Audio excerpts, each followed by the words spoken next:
know some people probably had it hard, but I was blessed. They ain't never saw my mom and daddy stressed. They only show success. I'm living comfort from the sweat off they backs, and that's why all I ever wanted was to give it back. I'm not ashamed cause I was raised right. Nope. I would only be ashamed if I didn't help you fight through the pain, help you journey out the games that your mind played. No matter what, I'm never letting my shine fade away. Forever searching for knowledge, hoping I find grace. Keep your intentions pure, be sure about the risk you take. Pop said failure builds character. I came up short a time or two. Your mind know what your heart been through. Don't let that pressure startle you, and faith off in the Lord will do you justice. We sat and we discuss it. This assistance for the public. A little love will help recover from your struggle. If iron sharpens iron, and let's journey out together forever. J.O.P. Journey Out Podcast. Welcome to the Journey Out Podcast. Hello, everyone, and welcome back to the Journey Out Podcast. We are so happy you're here. Like always, please like, share, subscribe, and just let everybody know about the awesome things that are going on here at the Journey Out Podcast. We have another amazing episode. We have our friends from Friends Place Adult Day Services here, DeSoto, in the building. Give them a hand. Yes, give them a hand clap. Okay, so now we go way back. Yes. And so even though we know you, Marylynne, and we know you, Ryan, please let the audience know who you are and what you do. Okay, thank you. Thank you, Bree and Antoine. We're so honored to be here. Thank you for inviting us. My name is Marylynne Henry, and I'm the owner and executive director of Friends Place. I wasn't in this industry for 30 plus years. I have a background in computer science and technology and worked as technology director. But the last 12, 13 years, I've been in senior care for people with dementia. And I'm Ryan. I'm the program director there at Friends Place. My background also isn't in senior care. My background's in education. Mm-hmm. I started out as an English and history teacher and then traveled abroad for a while, also teaching English, and then came back to spend some more time with my mom and dad, who at the time, my dad was a member there at Friends Place while my mom was, and still is, the owner and executive director. Okay, so perfect. Now, so let's transition to how you started Friends Place. Yeah. Okay. Marylynne, so what was the reason that you had the passion or the fire to start Friends Place? Mm-hmm. Well, as I said, I was working in technology, and my husband, Rod, went in for surgery. And during the surgery, or after the surgery was over, he had a anoxic brain injury, stopped breathing, and came out of that surgery with severe dementia and needing 24-hour assistance. So I got thrown into the caregiver world kind of overnight. Was not something I had anticipated, but I knew that once he finished his rehab and they sent him home and said, okay, here you go. He needs 24/7 care, that I had to do something. And I looked around, and you know, he was in his 50s at the time. And so a lot of the assisted living places and things just didn't fit what he needed. And I knew I wanted to keep him home. So a friend of mine was taking care of her mother who had dementia, and she told me about Friends Place in Richardson. And so I visited there, and it was a good fit. And so Rod started attending there, and we always lived in DeSoto in the southern sector. And it occurred to me that, you know, my current job wasn't fitting it now that I was a 24/7 caregiver. Right. And I think opening Friends Place was a blessing, and it was something I was led to. And things started falling into place. People showed up to help me get done what I needed to get done. So I knew that, you know, God was kind of leading me on that path to bring the Friends Place to Southern Dallas County. So a follow-up question to that. As a caregiver, what was your day-to-day like? Dealing with your husband, also mother, working. What was that day-to-day like? Yeah, it was frenzied. It was, you know, get up, get him up, because even though he could walk and talk, he couldn't really do anything for himself. You know, Ryan was in college. My daughter was, you know, a senior in high school. So trying to manage all that was very, very exhausting. Right. Right. And so let's talk about Friends Place a little bit more, right? So we understand it's an adult day center, but kind of break that down. What does an adult day program do for seniors? Okay. Well, my personal mission is threefold. The first is providing, the engagement and a safe place for people with dementia to come during the day. So we are an active program. Everyone that comes to our program is living at home and still is, fairly active. So, some of the stereotypes of what's in an adult day program really don't apply to us at all. And you really can't tell what it is until you visit. Right. And everybody comes in and visits and say, oh, this is not what I expected. Right. So we specialize in seniors. So we don't have, across the spectrum. We just specialize in dementia and Parkinson's and those things. And then the second part is supporting the caregivers. Because like I said, with my story, I got thrown into this and quite frankly, the doctors aren't much help. Right. They send you home and say, here, maybe they might have a pill or two to give you. But as far as other support, you're kind of out on the limb. So my personal passion is to connect with other caregivers and just give them the resources, whether it's, say, I know Bree and Antoine, I can refer you over there, or, I know somebody who does driving that can help you with your driving. So that's why I think our missions kind of merge in that aspect.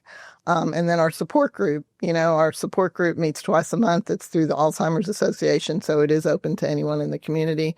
And we do discussions, but I also do education sessions once a month. So we've had attorneys, we've had physicians, we've had researchers. We even had improv comedy come and do an improv comedy class for caregivers because we find that improv is a good way to talk to someone with dementia. Right. So exposing the caregivers to these different kinds of resources is essential. And then family events, we give the families a place to come with their loved ones so they can have a night out, senior prom, Mother's Day, Father's Day, Grandparents' Day.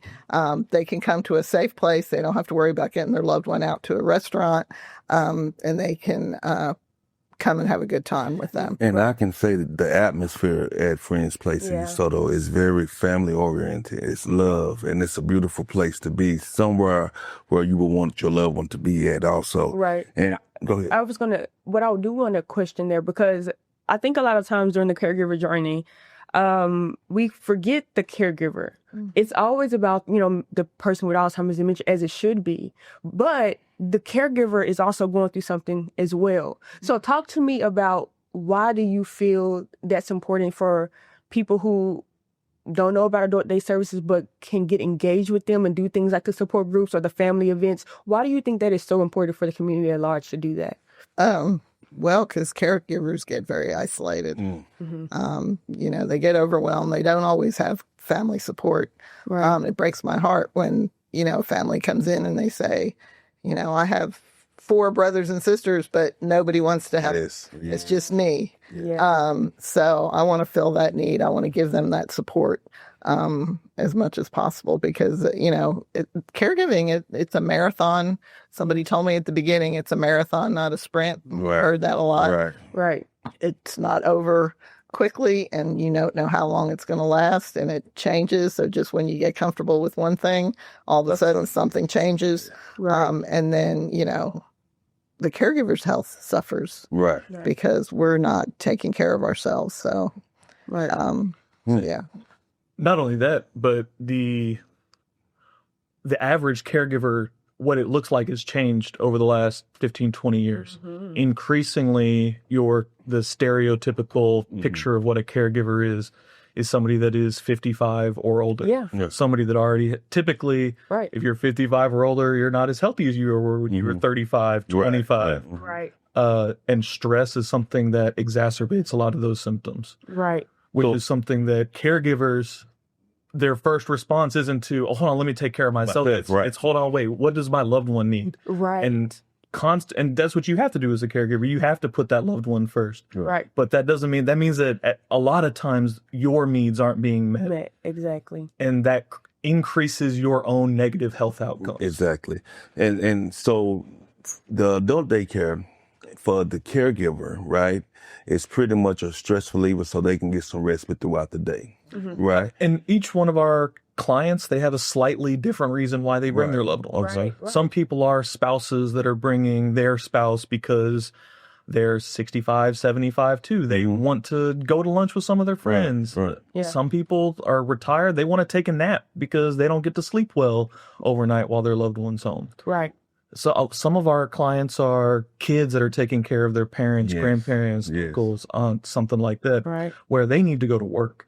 And they have to go to work because you talk about there is something like over $1 billion lost in the economy each year due to unpaid caregiving. Right. Not unprofessional caregiving, but family members that have had to take off from their job or stop working entirely in order to be that 24/7 caregiver. Right. Right. Well, Ryan, answer this. What does a day when a family member drops their loved ones off to a friend's place, adult day center, what does a day look like for their loved one? It's one of the first questions that I always get is, what time do I have to bring them? I always tell them, I said, around here, they say a wizard is neither early nor late, but arrives precisely when he means to. And we're all wizards. So there isn't a set time that you have to pick someone up or drop someone off. I mean, as long as we're open. Right. But because some people are early risers and maybe they need to be at work at 7 a.m. or 8 a.m. So we open at 7:30. But maybe their loved one is a bit of a night owl, doesn't do well in the morning. So sometimes they don't get there till 10 o'clock or so. In the morning, we have a continental style breakfast. So people come in, they get seated with friends of theirs, people that they've been introduced to. Sometimes it's the people that they get introduced every day. And that's okay too. That's the good thing about Friends Place. Even if I'm happy to meet you for the first time every day. That's great. Now that's good. And we go through and we make sure that they get, we have a nutritionist that looks over our menu. So we're making sure that they're not just getting McDonald's double cheeseburgers for breakfast, lunch, and dinner. Right. So you get that sense of community. You come in, you get a cup of coffee, get some eggs, bacon, read the paper. Pretty much exactly what my dad used to do he used to drag me to when he would hang out with my grandfather. Yeah. Okay. Early in the morning, drink some coffee. I'd read the comics while the two of them just shot the breeze. Right. At about 10 o'clock, we break into activities. We try to have about 3 different activities going on at any one moment. Right.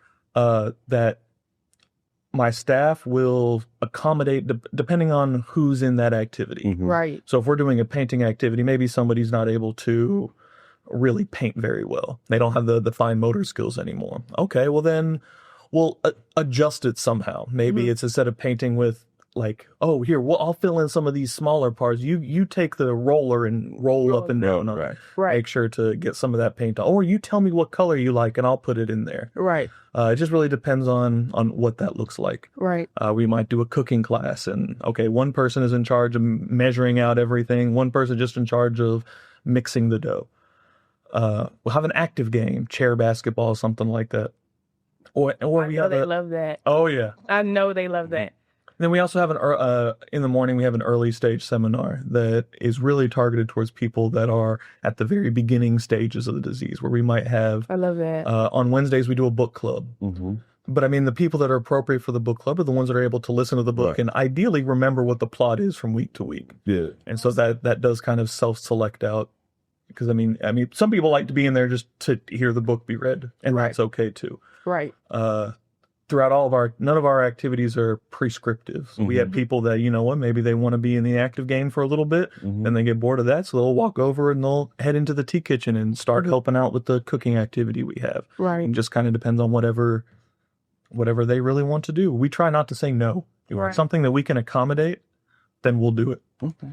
And the objective of the activity is never to complete the painting perfectly. Right. It's just the socialization and the engagement and the activity, however we get there. And I love that too, because what it really what it really does is you get to know the people that are coming on a day-to-day basis. So you know what fits for them and what doesn't. And so you really get to curate a personalized day for them each and every day. And I kind of love that because, yeah, the activities are set. But like you said, hey, maybe we're doing this for Mr. John because Mr. John really likes doing puzzles instead of really painting and things like that. So I love how you kind of get that personalized touch with it. But what are some of the things to consider, people should consider when choosing a day program such as you all's? So I think the main thing, and I think is the client to staff ratio and how are the staff trained. When I'm interviewing people and people that have worked in nursing homes and things, and I say, well, what kind of specific dementia training have you gotten? And it's just kind of appalling to know that there's not a lot of specific dementia training for caregivers. And I know you guys do a lot of training as we do. And so, and then the ratio, again, skilled nursing, 1 to 20. So you can have 20 people in a skilled nursing with one. You're right about that. Yes. Adult day center, the state requirements is 1 to 8, but at Friend's Place, we're 1 to 5. So you will have a very high ratio. We keep, our staff is very receptive to how to keep the group small so that they don't get overwhelmed. Right. And that is, our goal. And then family events, what kind of family events are there? Does the center actually help with families coming in? Right. And then just obviously, cleanliness and those kind of things. Right. And so is there a specific criteria? I know Friend's Place, you guys are dealing with Alzheimer's, dementia, Parkinson's, those type of things. But is there a specific criteria that is kind of generalized for all adult daycares, like where they have to be mobile, or what is the standard there? Yeah, most adult daycares do cover all different ages. Okay. And that's another reason why we can specialize in dementia. So we only take people. So we're able to tailor our activities a little bit more. There's no requirements. You have to have an activity calendar, but that's one thing I would say when you go in to look at a day center, are they really doing the activities? Because there's plenty of places that publish calendars. Right. And like Ryan said, we have 2 or 3 different things going on at one time, and there are 2 or 3 and sometimes more than that going on, because we always have somebody wanting to play dominoes or, like I said, doing the puzzle and those kind of things. And then the menus, we cook all of our food at the center, so we serve restaurant style in the living room, so they feel like they've had a day out. Yeah. One thing, and again, like this is a partnership. We've known. Hold on. They spoil them. Look, we can attest to that. Okay, so we really can attest to that. But that's what I was going to say. This is a partnership that we've had for years. And one thing that I always see with your clients that come in, one, they always say, "I'm going to work." Yes. Right. I'm going to work, so they feel like they have purpose and dignity, and I love that. But you guys, you keep them engaged. They're not just going there and sitting down. Like they could have did that at home. It's really engagement and it's interaction with them, and they really feel like a sense of purpose when I'm going to work. I'm going to get my breakfast. I'm going to do this, and then I'm going home after work. Right? You're missing it. The domino games get serious. The domino game gets serious in there. So listen, y'all have great activities, food, great environment. Y'all done gave a lot of things that people need to look at as far as trying to determine what's a good adult day center to go to. Now, one thing they will want to know, how much does this cost? Because listen, this is lavish, right? And I know y'all spoil them. So how much does this cost? That's honestly I think our main selling point. You talk about these people, everybody that comes to our center needs 24/7 care. That looks like we talk about either an unpaid caregiver, family member being at home, which has its own cost. You have people like TC Home Health to provide in-home care. The low end of in-home care is going to be $25 an hour. I would be a little bit suspect of a company that said they could come into my home and provide full care for $25 an hour. And usually that's minimum 3 hours, and anything over that. We start at $75 for a half day, which is up to 5 hours. Awesome. And then to get more than 5 hours, it starts at $95 for a full day. Wow. Awesome. But y'all, what about your veterans? I know y'all have a good population Yeah, of the veterans. VA, we're part of the community care network. And so you can talk with your VA social worker and get a referral to us, and the VA will pay for a certain number of days depending on what the VA's black box turns around and says. Yeah. But yeah, so the VA, we will pay for our services as well. So to me, that sounds affordable and worth it Right. for a peace of mind for a caregiver. Right. And I think the families out there, again, we talk about this a lot, but a lot of veteran families don't know the benefits that you all have.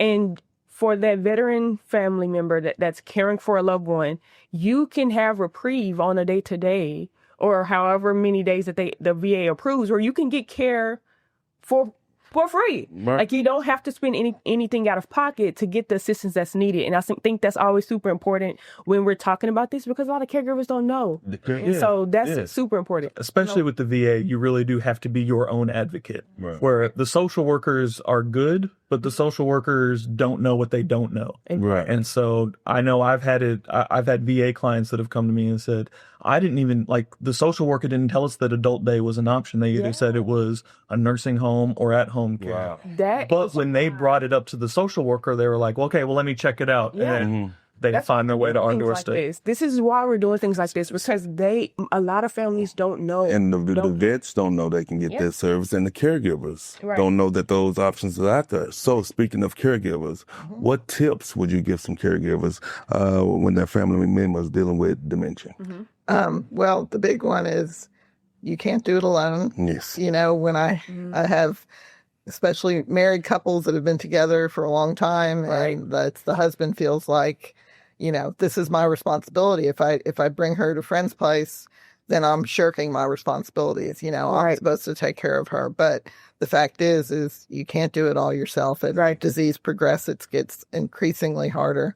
And also, if they don't ever expose them to having to accept care from someone else, they're going to get more and more attached to the caregiver, where then it becomes difficult. And even if you want to go away, you know, I have a lady, she wants to go to her grandson's graduation, but her husband's never been away from her. So, you know, the chances of her being able to find someone to watch him, or, you know, to have him in a overnight situation is probably difficult, because he's not used to other people caring.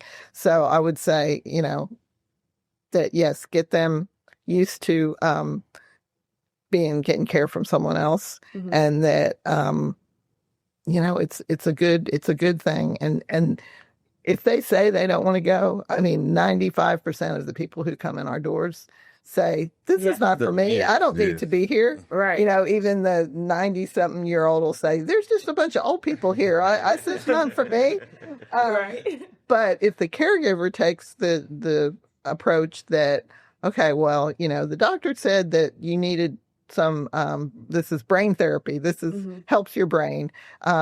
You're coming to volunteer. I need you to come because I need to go take care of my doctor's appointments, and so I need for you to stay here for 3 or 4 hours and help them out while I go. If the caregiver is firm with that and makes it clear that, you know, they're going to come back, they're not dropping them off forever, then it goes a lot smoother. And thank you for saying that. One last question that I want to kind of add to kind of piggyback off of that. I know one thing that we see a lot is the willingness for the caregiver to be firm and to really just take the reins. They're like, well, I know he used to do. So what tips would you give a caregiver for that? Like to really just take control of the situation and understand that you're not taking away their rights, or you're not taking away their ability to make a decision, but you know at this point what is best. But even with that, those caregivers, that's their mother or their father. And so, or hey, spouse. Your dad said this, so we're not going to do it. So. And that is, I mean, that's one of the difficult parts about that relationship changes. When you get that diagnosis, that relationship changes. They may be your grandfather, your mother, your father, your spouse. But when you get it, you have to take you do have to take some of that agency away. Mhm, Right. mhm. But that doesn't mean that their life has to be free from choices. Right. Like Right. maybe you say, okay, do you want to get breakfast at the center, or do you want to have breakfast here? So you're giving them the choice of where they want to eat breakfast. The choice is not, do I eat breakfast? Because if you say, do you want to eat? Some people will always say yes. Other people will always Say no, yeah. and both of those are their own issues. So that guided choice is also like an important aspect of making sure that you can still add agency in there, but you're making sure that the choices that they make are the ones that you're okay with. Okay, so since we're on that, how difficult is it to manage those behaviors for their loved ones, right? If that caregiver is trying to, get their loved one to do A, B, or C, but they don't want to, how difficult is it? And what can they do to kind of persuade them? I mean, the first thing you got to do is pick your battles. Okay. In our support group, we talk about DIRM, D-I-R-M, does it really matter? So if you get it, you're getting up in the day and your loved one's ready to go, but they don't want to change out of their pajamas. Does it really matter? No, probably not. They can come to friend's place in their pajamas. Nobody's going to say one thing sideways about it. Right. Now the flip side of it is, okay, does it really matter if they take their medicine in the morning? That probably does really matter. So that's a battle that you want to try to fight. Right. Sometimes that means with Dad, it was putting his medicine in vanilla ice cream because that was what he loved eating. And he could still find a pure white pill inside a bowl of vanilla ice cream. So it wasn't always easy, but that's what we had to do in order to get him to take his medicine, because that is something that he needed to do. Right. The other one is always just saying yes. When you say no, you are putting up a barrier between you and your loved one.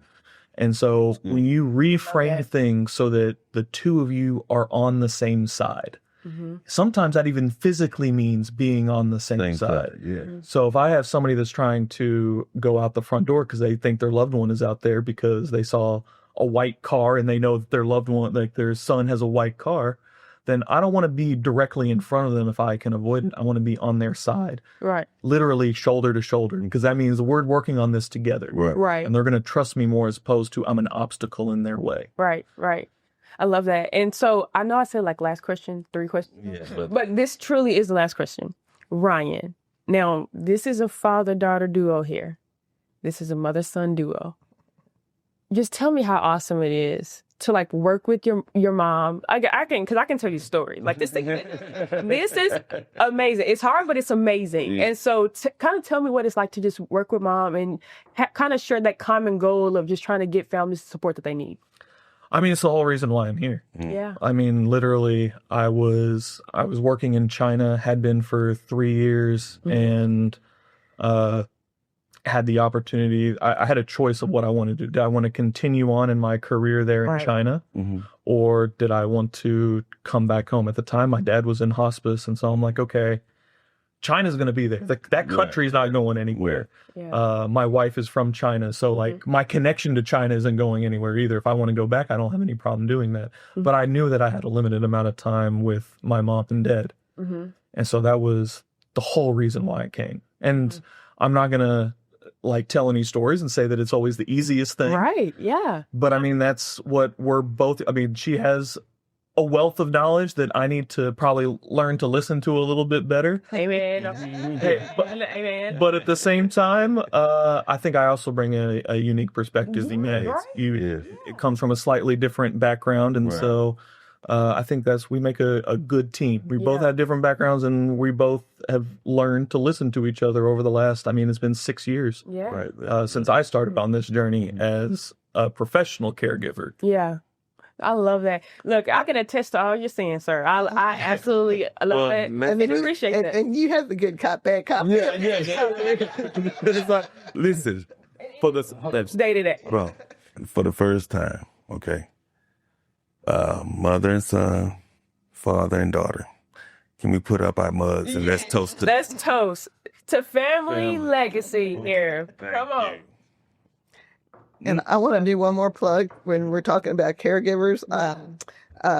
There's a book called Did I remember to tell you? And it's by Pam Kovacs Johnson, who is the founder of Friends Place program. And I want to recommend that to all caregivers. It's a wonderfully written book that gives stories, but with each story, there is a technique that you can use to work with your care partner, and that the derm, the does it really matter, that came from her book. So it's like, Yeah, pick that up. Tell us again what it is. Did I remember to tell you? Did I remember to tell you about Pam Kovacs, right? Pam Kovacs Johnson. Perfect. Yeah, get that book, because when you said derm, I'm like, oh no, where did that come from? I need to read more on it, because that's really important. And I think just thank you guys so much for coming on and sharing. Yeah, go. Sorry, I did have one more thing. Yeah. She briefly talked about it when we talked about caregiver support. Male caregivers are hugely underrepresented in every single one. You come around conferences. When you look at different services that are there for caregiver support, you go into a support group meeting, and chances are you'll see 95% women there. Right. However, 55% of our population is women, and women tend to live longer as well. So you're looking at a larger population of male caregivers that are not getting the resources that they need and are probably feeling overwhelmed. So if there's a male caregiver out there in your life, someone that you know, reach out and offer some help. Maybe force them to take some help, because chances are they're not okay. Yeah. Not everything is good, no matter how much they tell you. They really do need that support. And you really can't see the stress. You probably don't even feel it, but your body is telling you, right? Until you break down. So that's great, Brian.